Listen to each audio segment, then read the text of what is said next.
주소서. 간절히 주님만을 원합니다. 채워주소서.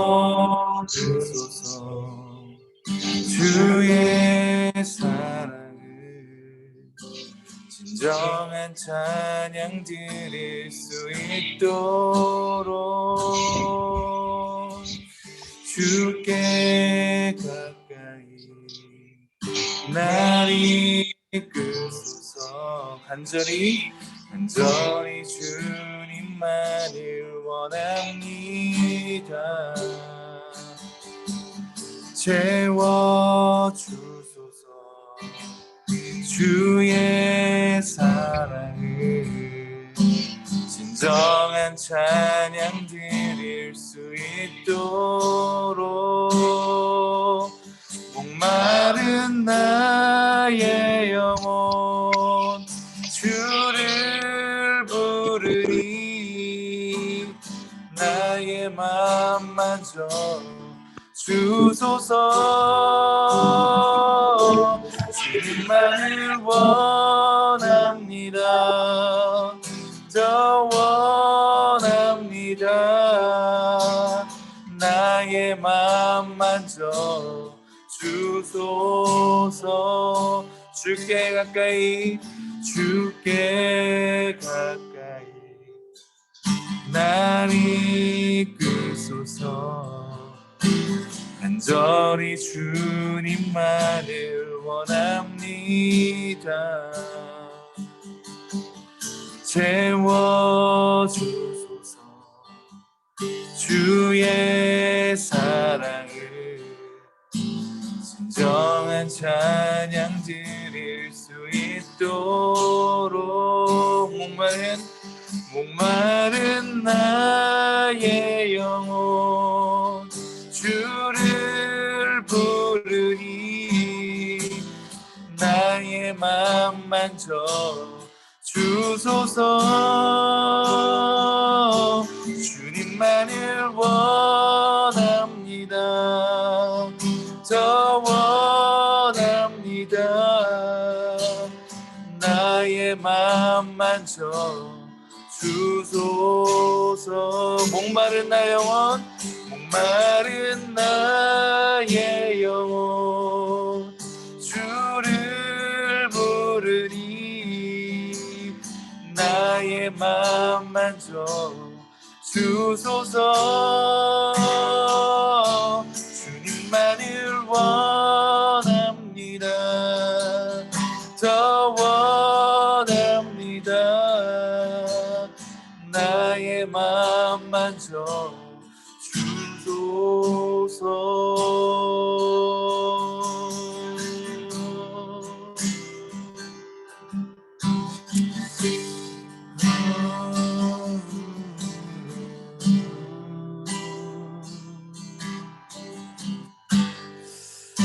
이제 우리 함께 기도할 때에 하나님 우리가 목마릅니다.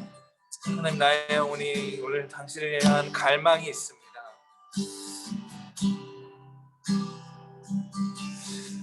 우리가 이 아침에 주 앞에 나아올 때에 주께서 우리에게 임하시는 것, 주께서 우리와 함께 하시는 것, 주께서 우리에게 말씀하시는 것, 그것을 우리가 간절히 바랍니다. 주님이 이 시간에 우리에게 오셔서 말씀하여 주옵소서. 함께 기도하며 나아가도록 하겠습니다. 하나님, 주님을 예배하며 나아갑니다. 우리 영혼이 주님을 목말라 하고 있습니다. 우리 영혼이 당신을 갈급합니다. 목마른 우리의 영혼 가운데 이 시간 임하여 주시옵소서. 목마른 우리의 영혼을 주님 이 시간 만져 주시옵소서. 이 시간 우리에게 찾아와 주시고 나와 우리에게 주님께서 말씀하여 주시옵소서. 하나님, 우리 예배를 주님께 드립니다. 우리가 그냥 우리의 의무감으로 드리는 것이 아니라 우리의 갈망과 우리의 목마름으로 주 앞에 나아갑니다.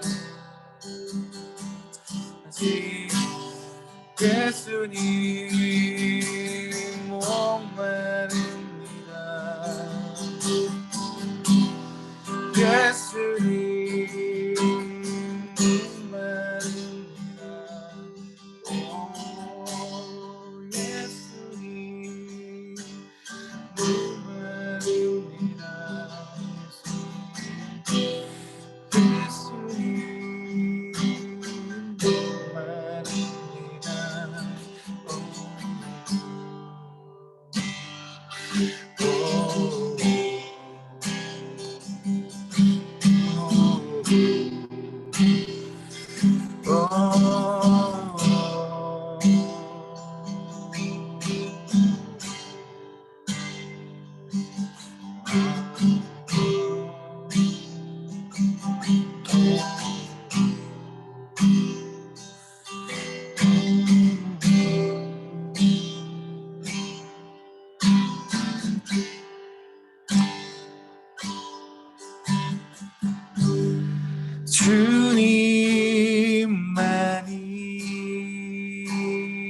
주님만이 내 모든 것 되시니 주님만을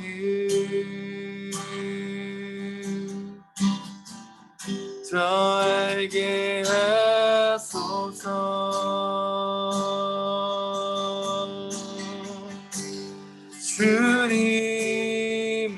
주님만이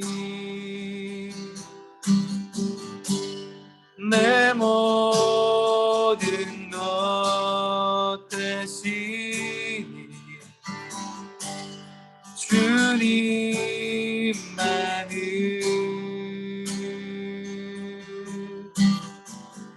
더 알게 하소서.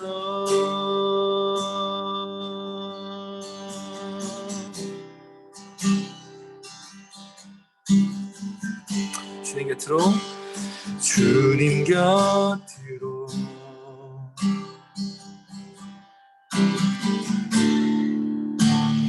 날 이끄소서.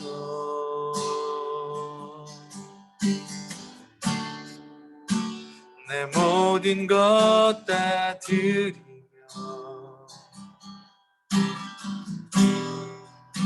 주 음성 듣기 원하네.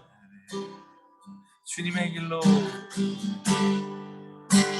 주님의 길로 인도하소서.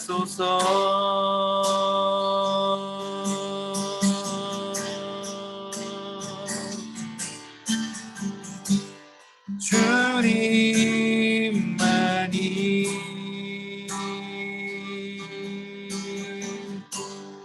내 모든 것 되시니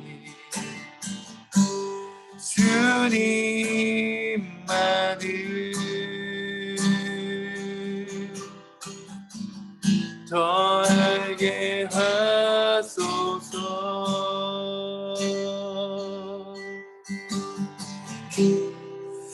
우리의 참 소망 되신 주님을 찬양합니다. 나의 참 소망,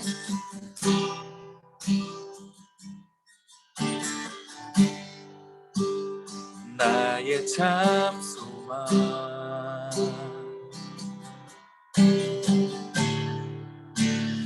그 무엇과도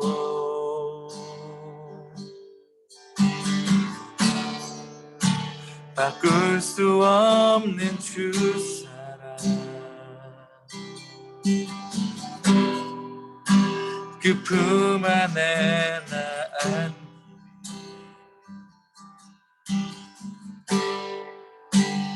주님의 길로 인도하소서. 우리 한 번 더 고백할까요? 나의 참 소망, 나의 참 소망, 그 무엇과도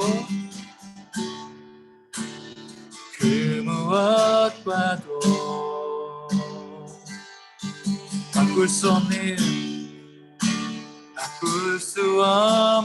주 사랑, 그 품 안에 나 안으리. 주님의 길로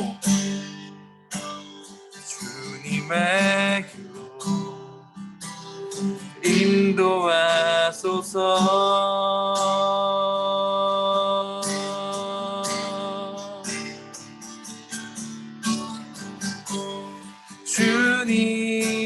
주님만이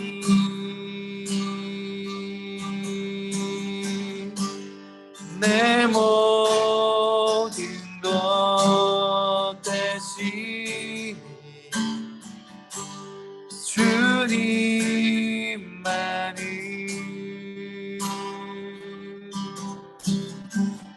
저 알게 하소서.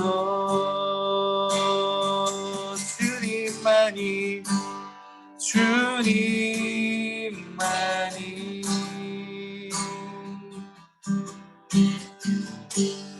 내 모든 것 대신 주님만이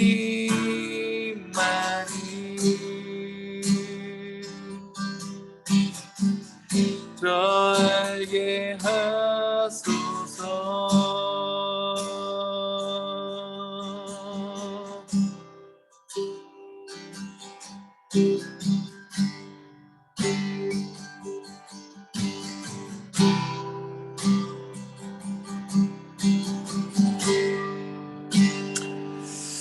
이 시간 함께 말씀 듣기 전에 마지막으로 함께 기도했으면 좋겠습니다.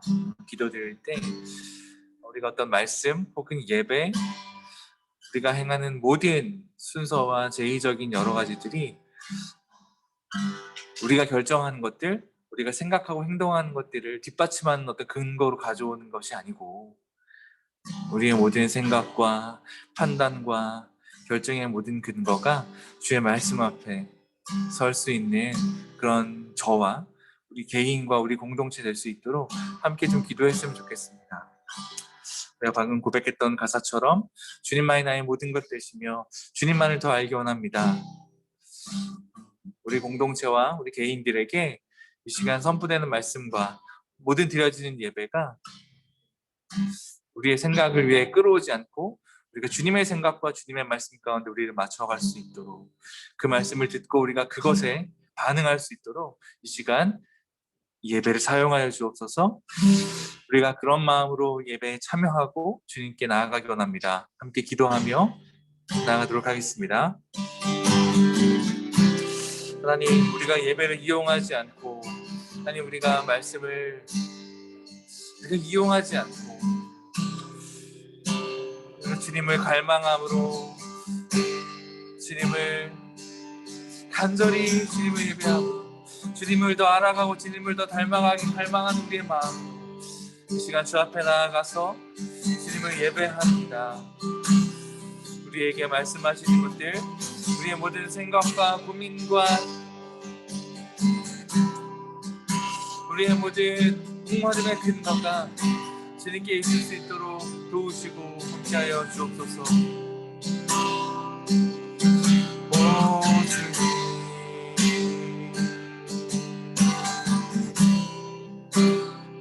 주님을 예배하시는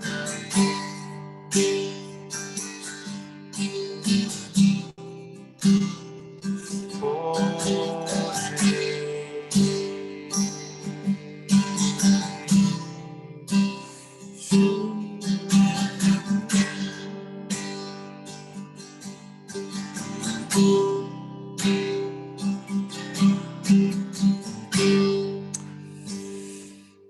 아버지 하나님, 이 아침을 주님께 올려드립니다. 우리가 아침을 깨우며 주 앞에 나아올 때에 주께서 우리에게 말씀하여 주시고 그 말씀을 청종하는 우리 공동체 가족들 될 수 있도록 이 시간을 사용하여 주옵소서. 우리의 찬양과 주님의 말씀과 우리 기도가 이 시간 가운데 주께 연락되어지기를 원합니다. 또 우리가 선포되어지는 주의 말씀을 통해서 나 자신과 우리 공동체를 비춰볼 수 있도록 하여 주시고 그 말씀에 근거하고 그 말씀에 붙잡힌 바 되어서 우리 공동체가 또 하루를 또 한 걸음을 걸어갈 수 있도록 이 시간 인도하여 주옵소서.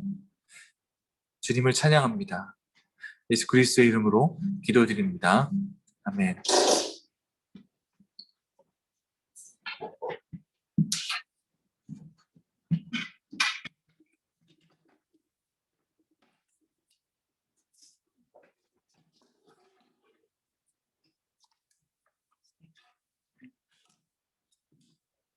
6월 12일 잠언 22장 17절부터 29절 말씀입니다. 잠언 22장 17절에서 29절.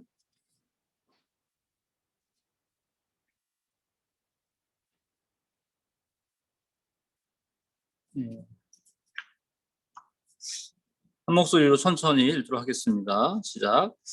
귀를 기울여서 지혜 있는 사람의 말을 듣고 나의 가르침을 너의 마음에 새겨라. 그것을 깊이 간직하며 그것을 모두 너의 입술로 말하면 너에게 즐거움이 된다.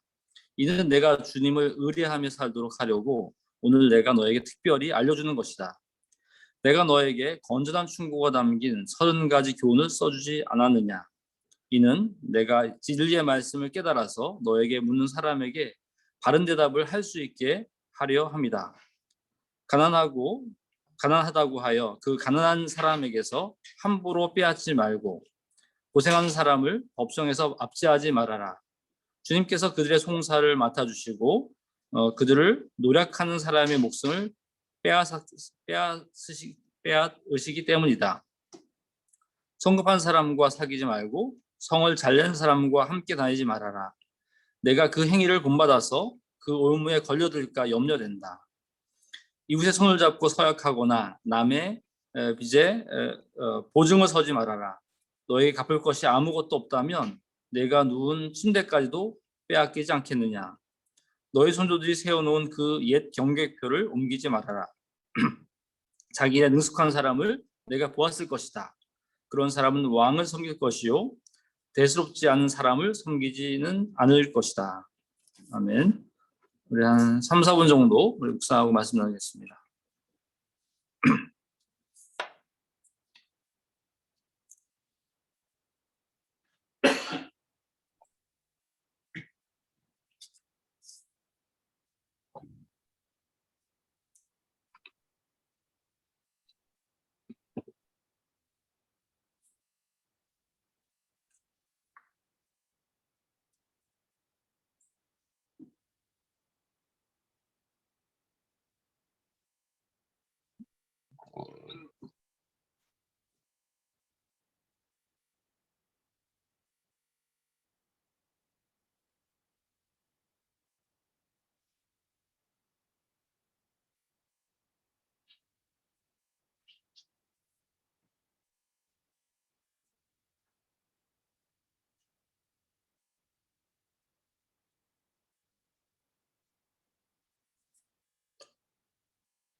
예, 함께 말씀을 나누겠습니다.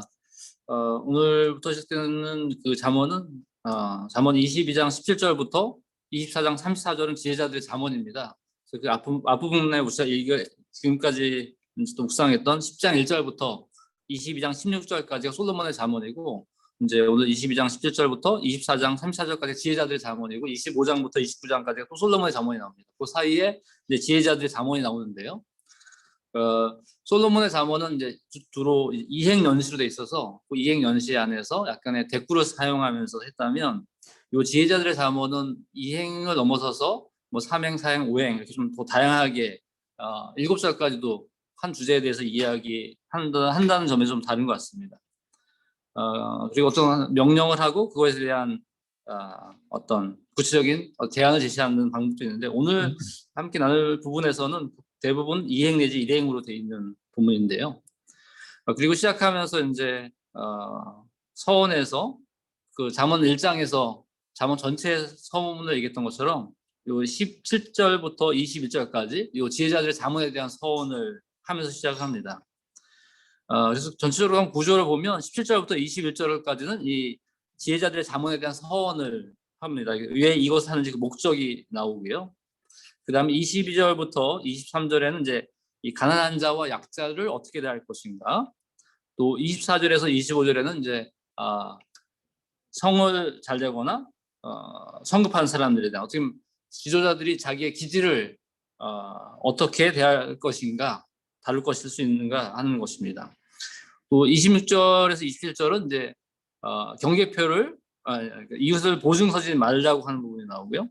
또 28절에서는 이제 경계표를 옮기지 말아라. 29절에는 자기 일에 능숙해라. 크게 큰 관점에서 보면 지혜를 통해서, 즉 하나님을 경외하는 삶을 통해서 그 주님을 의뢰하며 살도록 하기 위함이라는 게 그 목적을 얘기하고 난 다음에 그 나오는 내용들이 보면 가난한 자와 약자들, 이웃에 대한 보증 서는 것들, 이웃의 경계표를 옮기지 않게 되는 어떤 이웃과의 관계와 어떤 자기의 기질들을 다루는 부분과 자기의 일을 능숙하게 하는, 하나님을 경외하며 주님을 의뢰하는 삶이 결국에는 주변의 이웃과 특별히 약자들에게 어떻게 대하는 것인가, 또 나 자신을 어떻게 볼 것인가, 나 자신의 일을 어떻게 할 것인가 라는 것으로 흘러가는 것을 보게 됩니다. 그래서 어떤 성경에서 얘기하는 원리들은 늘 비슷한 것 같아요. 하나님을 경외하는 삶이 벌써 이웃에게 어떻게 하는 것인지, 하나님을 사랑하는 것이 이웃 사랑으로 흘러가는 것처럼 그 큰 흐름 속에서 지금 이 지혜에 대한 이야기가 시작되고 있습니다. 17절에서 21절에 보면 특별히 이 지혜를 17절부터 18절에는 이제 지혜를 어떻게 얻을 것인가가 나옵니다. 그리고 19절에서는 그 목적이 주님을 의뢰하며 살도록 하기 위함이다. 그러니까 주님을 더 믿고 의지하기 위해서 그때 이 지혜를 얻으라는 거예요. 그리고 그것을 그 과정 속에 즐거움이 얘기하고 있습니다. 그래서 지혜를 얻는 과정의 즐거움이, 그것이 주님을 의뢰하는 것과 연관된다고 하시는 것을 이야기하고요. 그 다음에 이제 21절에서 그렇게 해서 진리의 말씀을 깨달아서 그것을 너에게 묻는 사람이 대답해라. 그래서 그 진리를 알아가는 것이 단순히 내가 하나님을 의뢰하는 것이 아니라 다른 사람에게 그것을 대답해주는, 어떻게 보면 이 지혜학교에 지혜를 배우러 온 학생에게 이야기를 하는데 나중에 네가 이제 그 지혜를 사람들에게 알려주고 가르쳐주는 사람이 되는, 지혜를 전수하는 것까지 이어지는 이야기를 하고 있습니다. 그래서 짧은 이 17절부터 21절에 이 지혜를 어떻게 얻고 그것이 목적이 무엇이고 그것이 어떻게 또 전수될 것인지까지 를 잘 구체적으로 얘기하고 있습니다. 근데 이 잠언에서 얘기하는 지혜는 바로 여호와를 경외하는 것이 지혜의 근본이다, 지식의 근본이다라고 얘기하고 있습니다. 바로 하나님을 경외하며 살아가는 어떤 구체적인 방법들, 어떻게 우리가 더 하나님을 따라 사는 사람이 무엇인가라는 구체적인 그 이야기들을 하고 있는데, 그 지혜를 얻기 위해서 무엇이 필요한가요? 제일 먼저 필요한 것은 이제 귀를 기울여서 그 말을 듣는 것, 경청하는 거죠. 결국 우리는 내가 듣고 싶은 것만을 듣고 내가 원하는 것만을 들으려고 할 때가 많이 있습니다. 하지만 정말 하나님께서 원하시는 그 이야기를 듣기 시작할 때부터 우리 그 들음으로부터 그다음에 변화가 시작될 수 있는 것이죠. 근데 듣고 나서 그것이 그 마음의 세계라고 하고 있습니다. 그 개역기에서 마음의 두라라고 하고 있는데, 결국 그 이야기를 듣고 그냥 흘려보낼 것인가, 결국 그것을 마음에 두고 새겨서 간직할 것인가 라는 것입니다. 결국 우리가 진정한 지혜로운 삶을 살려면 그것이 우리 마음에 간직되어야 된다고 하는 것이죠. 그래서 그 18절은 그것을 깊이 간직하여라고 하는데, 이 깊이 간직한다는 것은 이게 이제 그 개역기에서는 내 속에서 보존하며라고 되어 있습니다. 내 속이라는 게 뭐냐면 그 벨리, 위, 자국 내 내면, 우리 내면 깊은 곳에 그것을 보존하고 있어야 된다고 하는 것이죠. 사실 우리 마음에는 여러 좋은 가르침과 생각들도 있지만 세상의 가르침도 들어온 것이 들어가 있을 수도 있고 여러 감정들이 혼재해 있습니다, 우리 마음 안에. 그래서 어떤 진리의 말씀들, 하나님의 말씀을 우리가 마음에 깊이 새기면서 그것이 내 안에 자리 잡아서 그것이 내 마음속에 하나의 길을 만들어낼 수 있는, 그것이 되지 않는 데는 우리가 계속 혼란스러울 수밖에 없는 것 같아요. 어떤 상황이 취해지면 이쪽으로 갔다가 또 상황이 바뀌면 이쪽으로 왔다 할 수 있는데, 그것은 바로 그 마음에 그것이 간직되지 않기 때문인 것이죠. 간직되어 있다고 하더라도 그것이 깊게 새겨져 있지 않기 때문인 것입니다. 우리가 어떤 하나님의 말씀을 암송하는 것들, 또 풍상기나 삶으로 말씀을 읽기를 하는 것들은 바로 그냥 하나의 지식, 하나의 말씀이 그냥 내 머릿속에 있는 것이 아니라 그것이 내 마음 속에서 같이 고민되어지고 나눠지면서 그것이 내 마음에 하나의 이렇게 자리 잡혀 있는, 그래서 그것이 어떤 상황 속에서는 자연스럽게 표현될 수 있는 그런 과정이 필요하다는 것이죠. 우리들 안에, 여러분들 마음 안에 어떠한 것들이 새겨져 있습니까? 하나님의 사랑, 하나님의 말씀, 하나님의 성품, 하나님의 공동체 생활하신 그런 과정들을 통해서 주었던 그런 것들이 우리 마음에 새겨져 있다면 그것들은 자연스럽게 표현이 될 것입니다. 바로 여기 표현해 보면 그것을 모두 너의 입술로 말하면, 결국 그렇게 간직되어 있는 것들은 우리의 행동으로도 나오고 말로도 표현되고 삶으로 나올 수 있다는 것이죠. 그런데 제가 이거 주목했던 부분은 그 다음에 보면 그것이 너에게 즐거움이 된다라고 하는 것입니다. 즐거움이 된다. 그리고 이것을 얘기하는 것이 주님을 의뢰하며 살도록 하는 것이다. 결국 그렇게 살아가는 것이 주님을 믿고 의지하는 삶이라는 거예요. 그래서 하나님을 믿는 것이, 주님을 믿고 따라가는 것이 즐거움이다라는 것입니다.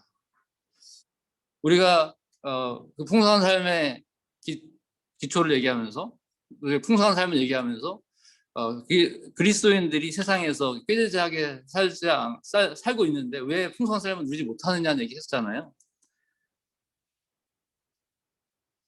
이 말씀을 보면서 그게 생각났습니다.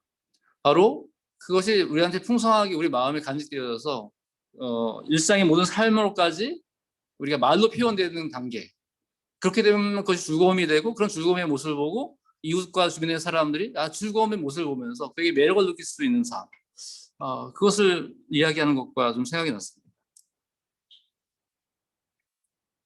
우리가 어떤 마음을 품고 있는 것들을 내가 이렇게 말을 하면서 여러분들이 이렇게 즐거움과 기쁨을 누리는 적이 있으신가요? 그 설교 사역을 하면서 누리는 기쁨들이 그런 것 같습니다. 이렇게 말씀을 묵상하고 또 고민했던 부분들을 이렇게 제가 기도하고 또 함께 나누고 이런 공동체적인 과정을 통해서 이렇게 표현할 수 있을 때 그것이 기쁨이 된다는 것들을 느끼게 됩니다. 근데 정말 이것이 마음과 이 말과 이것들이 통합되지 않으면 그것이 좀 어떤 경우는 힘들 수도 있고 어색할 수도 있고 그렇죠. 근데 이것은 우리 모든 사람들에게 다 해당된다고 생각합니다. 우리가 품고 있는 마음과 생각들이 우리 입으로 나올 수 있고 다 통합되어지는 과정들, 그것이 즐거움이 된다고 하신 거죠.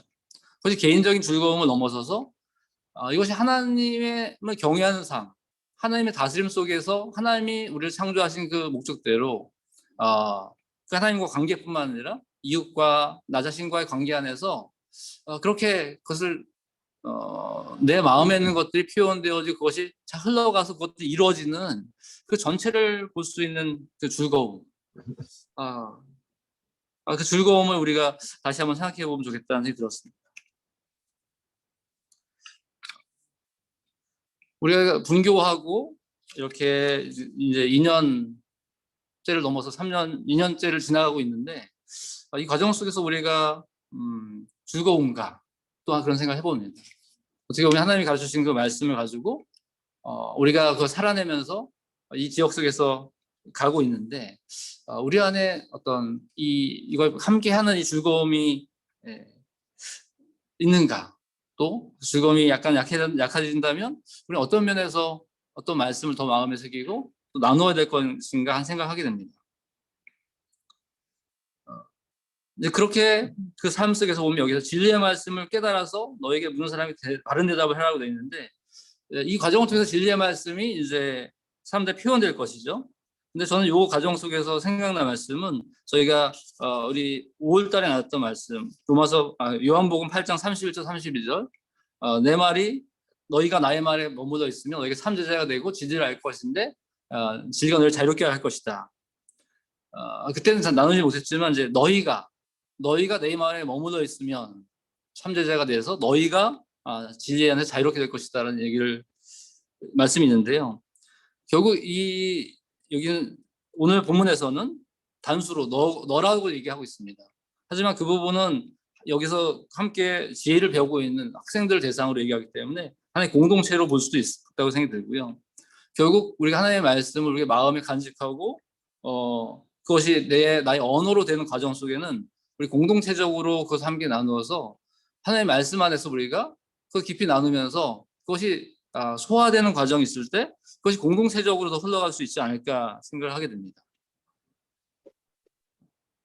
우리가 어떻게 보면 그런 과정을 거치면서 분교하고 이 어떤 예배 공간을 찾아가고 하는 과정들을 겪고 있죠. 그래서 어떤 경우에는 좀 이렇게 의견이 맞지 않을 수도 있고 하는 과정 속에서 그걸 찾아가는 과정 속에서 그것이 온전한 즐거움으로 가는 과정이 아닌가 생각이 들었습니다.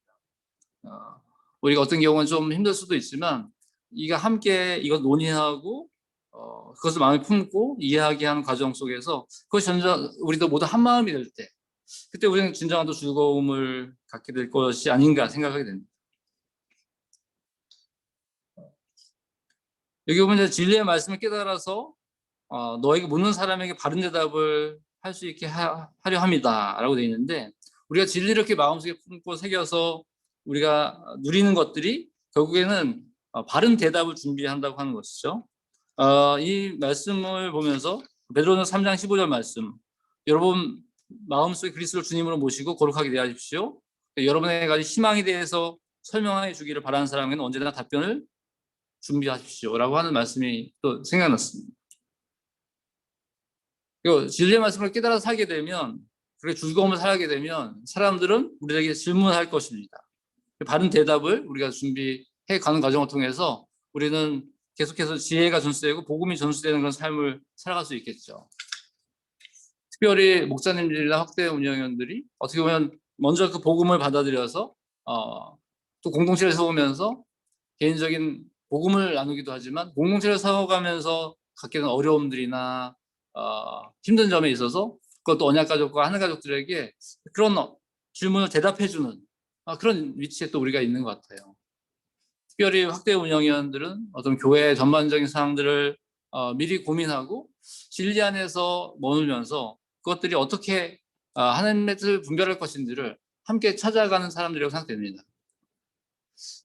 그래서 우리가 그것을 먼저 기도하고 질문하면서 그것이 정말 우리의 온전한 같은 이야기를 통해서 나올 수 있는 그 과정들이 지났을 때 어떤 목사님들이나 또 우리 가족들이 질문에 대해서 답을 준비해 갈 수 있는 그런 과정들이 좀 생각났어요.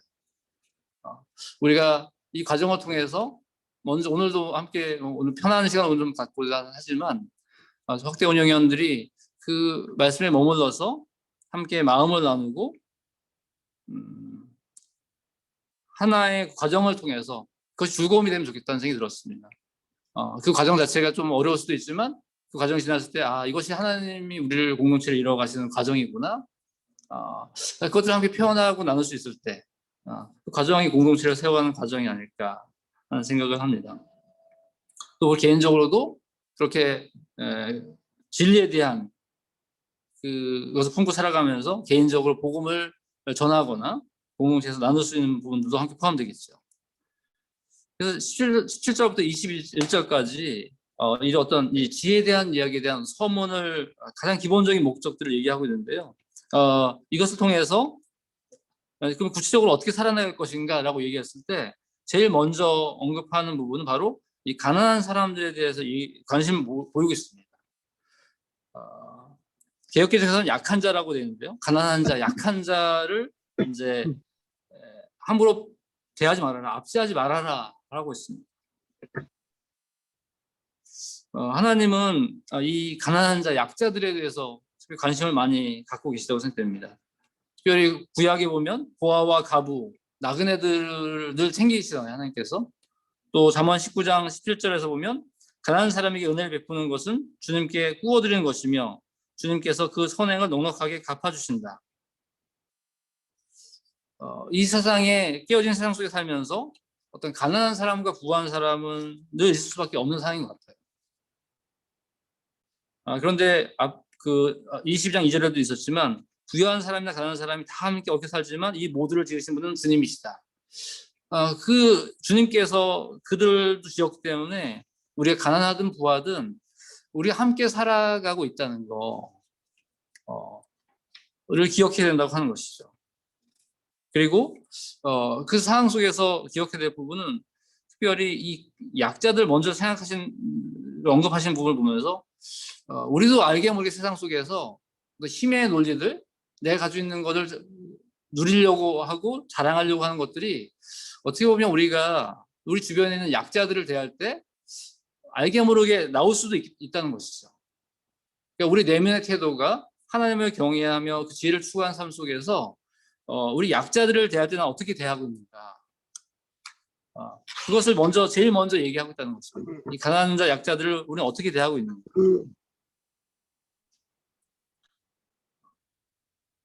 특히 서로교회 안에서의 약자라면 누굴까요? 어떻게 보면 교회 안에서 어떤 발언권도 없고 교회를 전혀 모르고 있는 지금 찾는 이들이나 방문하는 사람들 그들을 우리가 얼마큼 더 배려하고 있는가 하는 생각을 해봅니다. 또 우리 다음 세대 아이들 전혀 자기들의 주장을 잘 못하는 아이들이죠. 다음 세대 아이들 어떻게 보면 하늘 가족 이제 막 미소 가족들 자기 어떤 발언을 하기 어려운 사람들 우리들이 그런 공동체 내 약자들 아니면 발언하기 어려운 사람들을 어떻게 대하고 있는가 그 부분에 관심을 우리가 늘 가져야 될 것 같습니다.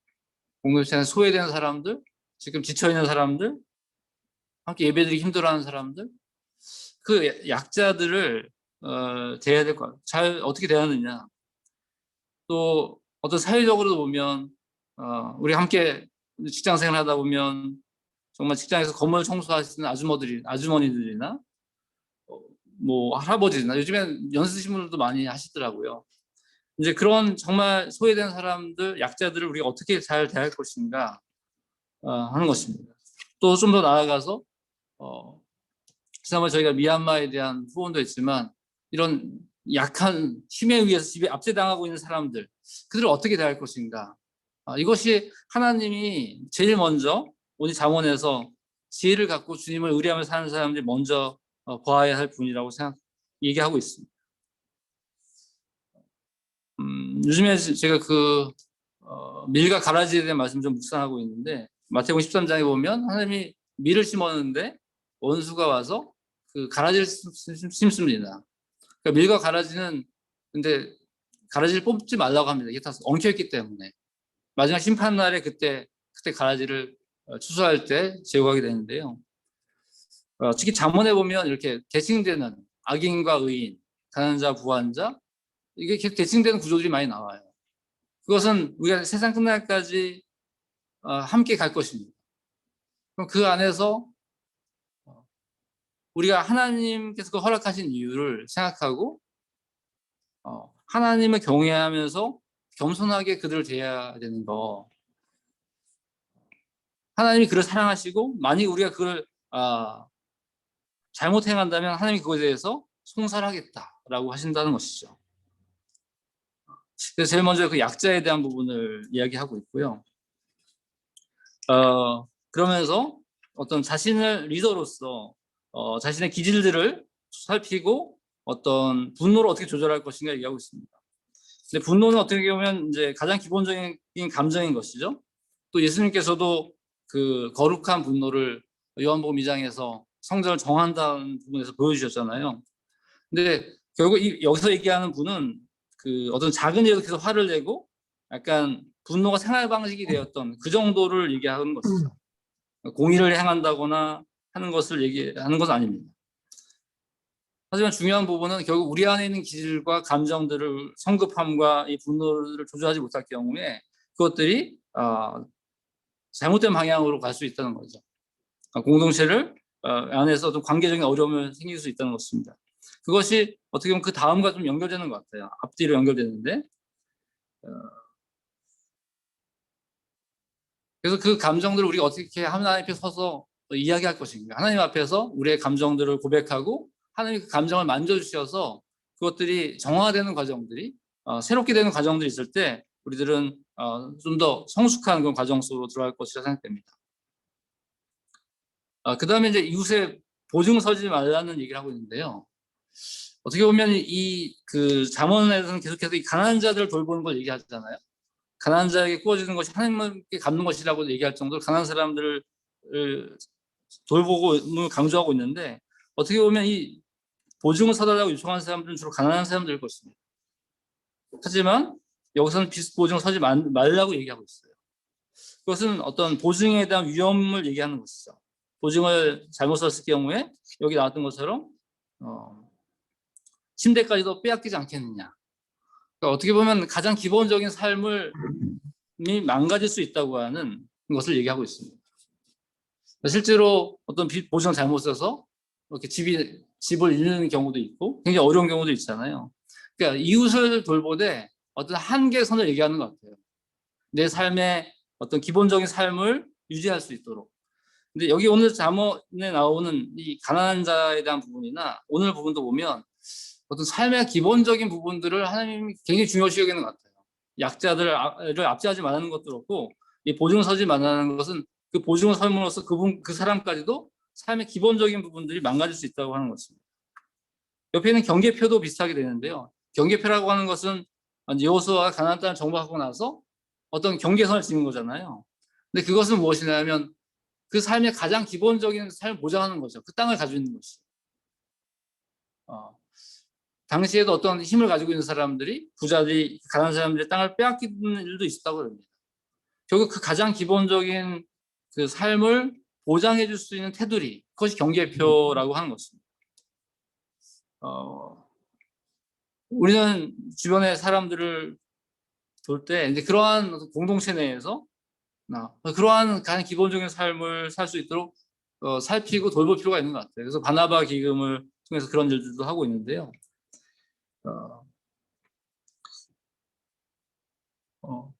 그런 기본적인 면이 있고, 그 말씀을 그 뒷부분과 함께 연계해 본다면 다른 사람의 영역들, 다른 사람의 삶의 어떤 부분들을 취해서 내 것으로 취하지 말라는 부분도 되겠죠.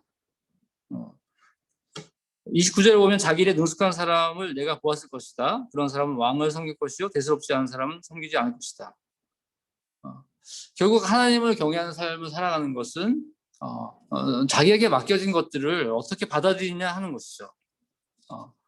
남의 경계표, 남의 영역들을 침범해서 그것을 빼앗아 가려고 하는 것이 아니라 나에게 맡겨진 삶을 어떻게 살아갈 것인가를 얘기하고 있는 것이죠.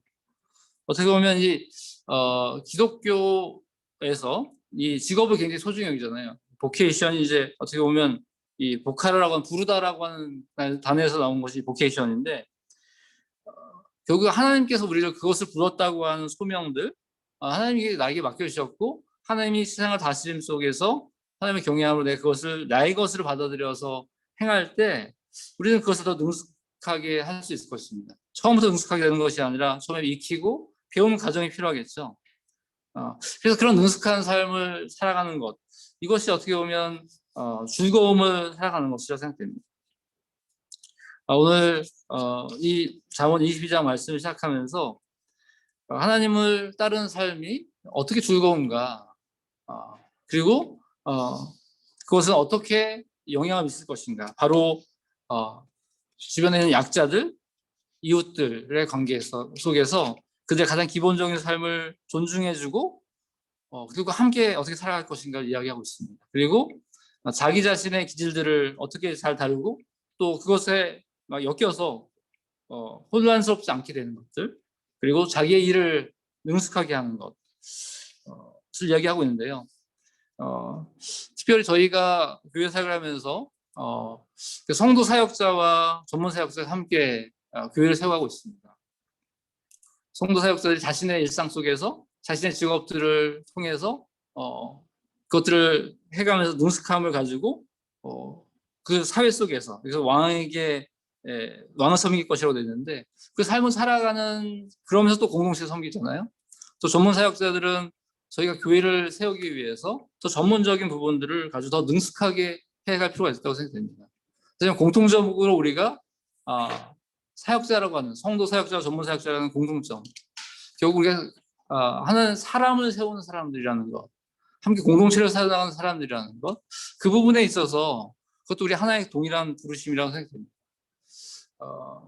이번에 어떤 예배 공간을 추진하는 과정 속에서 대표 목사로서 이게 그런 어떤 많은 생각을 하게 됩니다.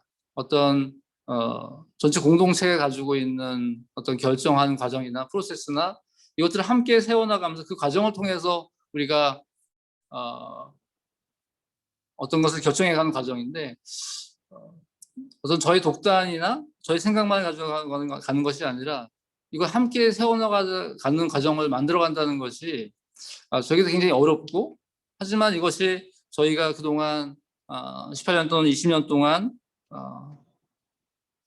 그 어떤 준비하면서 하나님 나라를 세워가는 과정 속에서 갔던 어떤 지혜의 부분이라고 생각이 됩니다. 그 과정을 통해서 우리가 더 능숙하게 이런 교회 사역들을 해나가는 과정이라고 생각됩니다. 아직은 더 능숙함이 더 필요하겠죠. 우리 공동체를 세워감에 있어서 그런 점에 있어서도 우리가 더 이 과정을 통해서 능숙하게 그 일들을 해나갈 수 있으면 좋겠다 하는 생각이 들었습니다. 오늘 말씀을 좀 생각하면서 기도했으면 좋겠는데요. 처음으로 먼저 기도하고 싶은 것은 우리가 우리 마음에 새겨진 말씀이 우리 안에 더 깊어지고 그래서 그것을 주님을 의리하면서 사는 삶이 즐거움이 되고 있는가를 돌아보면서 기도했으면 좋겠습니다. 우리 마음속에 말씀이 새겨지고 그 말씀 가운데 우리가 삶으로 살아내서 그것을 입술로 표현하고 살아가는 그 사람들이 계속 즐거움을 누리기 소망하는 마음으로 기도했으면 좋겠습니다. 그래서 그것이 나의 변화뿐만 아니라 공동체로 흘러가고 함께 세워져가는 기쁨을 누릴 수 있도록 함께 먼저 기도했으면 좋겠습니다.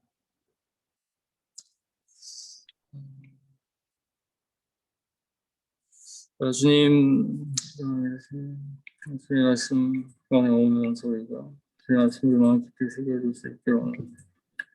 이것이 입술로 마음으로 표현되어서 인격적으로 성화되어지는 과정 속에 있게 원합니다. 주님, 우리가 개인들이 내 목사님과 어머니 오늘 것을 얻을 수 있게 하며 말씀을 위한 빛이 세워지게 해주시고 또 그들을 통해서 어사를 통합되고 함께 나누면서 하나님 것들이 새롭게 생을 향나갈 수 있는 시간이 될 수 있게 원합니다.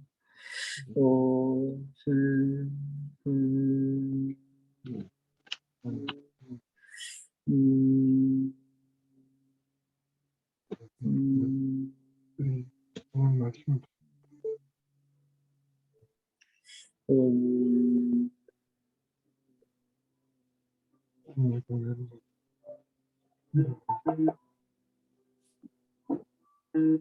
마음의 집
네, 이어서 기도하겠습니다. 그래서 하나님의 말씀이 우리 마음에 머물며 새겨져서 그것들을 우리가 살아내고 그것을 즐거움을 느끼는 그런 개인적인 걸 넘어서서 저희 공동체적으로 그것을 함께 나누고 그것을 함께 분별하고 따라가는 삶을 통해서 그 가운데 우리가 공동체적으로 그것을 더 누릴 수 있도록 기도합시다. 그래서 우리가 주님의 말씀 앞에서 또 우리 공동체를 세웠던 그 지혜들을 가지고 함께 나누고 또 그것을 이야기하는 가운데 그것이 우리 공동체를 이끌어가는 하나님을 따라가는 지혜가 될 수 있도록 그런 공동체적인 지혜가 더 세워져 가는 그런 학대 운영의 또 목자 공동체 될 수 있도록 그랬으면 좋겠습니다. 주님,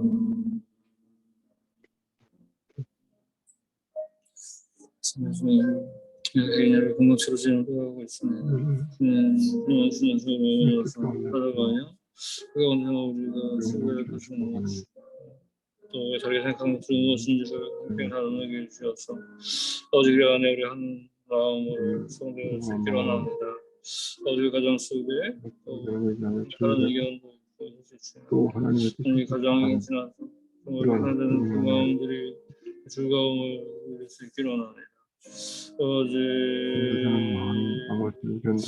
중을 의뢰하며 증언을 믿고 신뢰하는 우리 공동체 안에서 함께 이루어지며 가족의 공동체적인 지혜로서 하나님을 잘 따라갈 수 있는 구체적인 방안들로서 세워져갈 수 있기를 원합니다.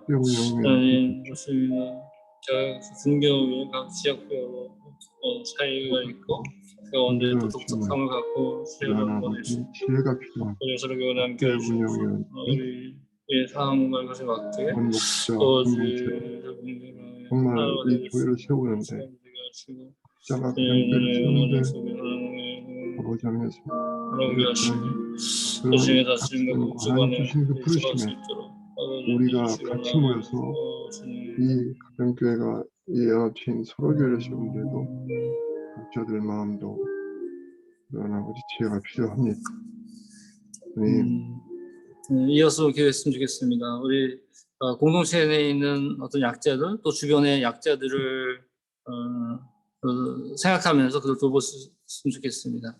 아까 잠깐 알려주지 못했지만 이 약자들에 대한 말씀을 묵상하면서 저희들이 전에 그 나눔교회에서 김종호 목사님 통해서 이웃에 대한 강해졌던 생각이 들었습니다. 우리가 이곳에 와서 누구의 이웃이 될 것인가 이제 그런 말씀을 나눴었는데 정말 먼저 우리 공동체 안에 있는 약자들을 어떻게 돌볼 것인가 라는 부분을 기도하면 좋을 것 같고요.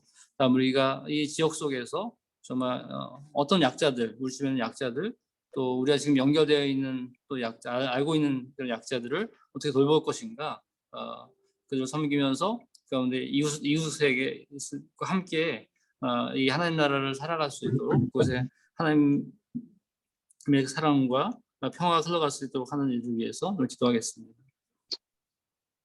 나의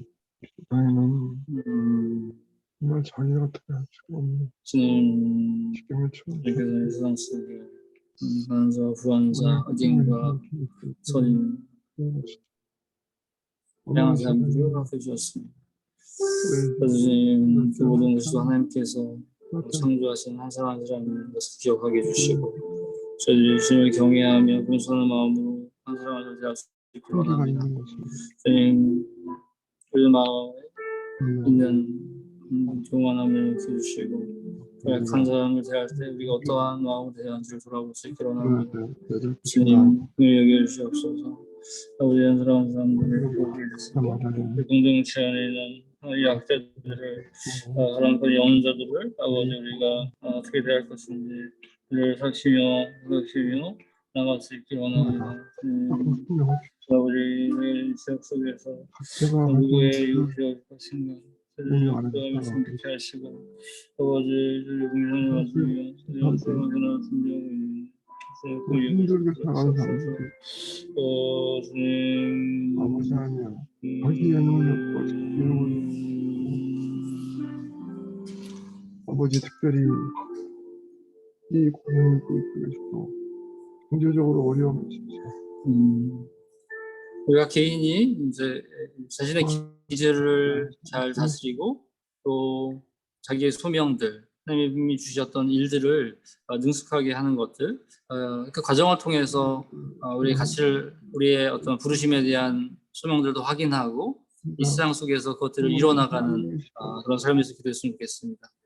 그래서 정말 우리가 주님을 믿고 따라가는 이 세상 속에서 이 세상 생활이 이 세상 속에서 살아가는 것인데 그 세상 속에서 그렇게 살아가는 모습을 통해서 사람들이 그 기쁨의 이유를 얻을 때 다대합을 준비할 수 있는 그렇게 우리의 개인의 삶이 풍성해짐과 동시에 그것이 세상에 흘러갈 수 있는 그러한 우리 목사님들 또 확대 운영위원들 또 그리스도인 될 수 있도록 기도하겠습니다.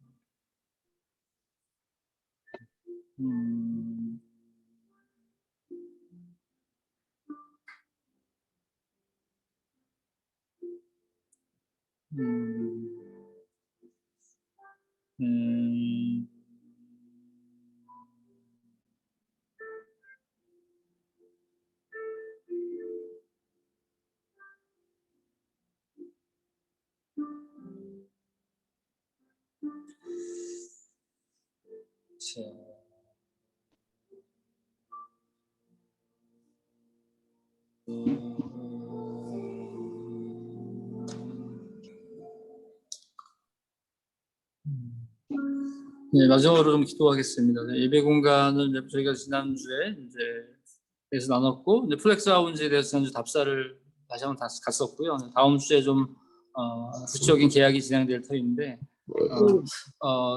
저희가 예상했던 것좀 다른 점도 있고 또 좋은 점도 있습니다. 하지만 이 모든 과정을 통해서 저희가 그곳에 정말 저희 예배하는 공동체로 잘 세워져 가는 것들, 또 그곳에서 계속해서 찬이들을 섬기고 우리 공동체적으로 잘 깊어질 수 있는 그런 것들 다 준비하면 좋을 것 같습니다. 그래서 저희 예배 공간의 변화 속에서 우리 목자 공동체가 함께 한 마음 되어질 수 있도록 기도했으면 좋겠고요. 이번 마을변 언약가정 모임 때 어떤 예배 공간에 대한 부분들을 좀 나누면 좋겠다는 생각을 하고 있어요. 그 다시 한번 또 마을 지기님들이나 학대 운영들도 함께 나눌 텐데 이런 공간에 대한 생각들을 전체 공동체와 함께 나누면서 우리가 어떻게 이 공간을 생각하고 있는지 또 공간에 대한 마음들을 품고 있는지 그것도 나누면서 방향을 잘 잡아가는 계기가 됐으면 좋겠다는 생각을 하고 있습니다. 우리 외공간의 변화 속에서 그 공동체가 함께 마음을 나누고 또 한 방향으로 갈 수 있도록 이 과정을 위해서 함께 됐으면 좋겠습니다. 기도하겠습니다.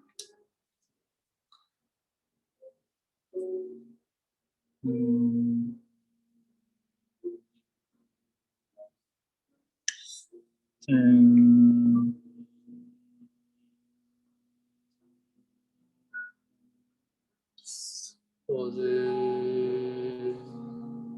공간에 대한 변화 속에서 아르톤과 속에 하나님으로 살고 있습니다.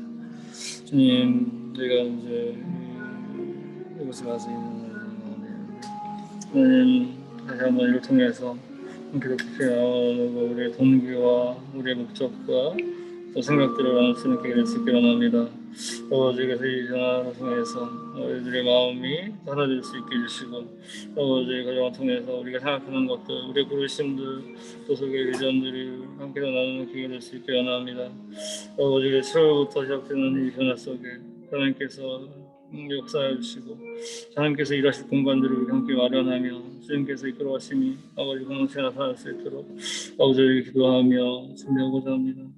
저희 목사님들과 또나들과 또 한가족까지 가정께서 이것들이 나누어지며 이 변화들 가운데 우리가 함께 방향을 잡고 나갈 수 있도록 아버지를 주시옵소서.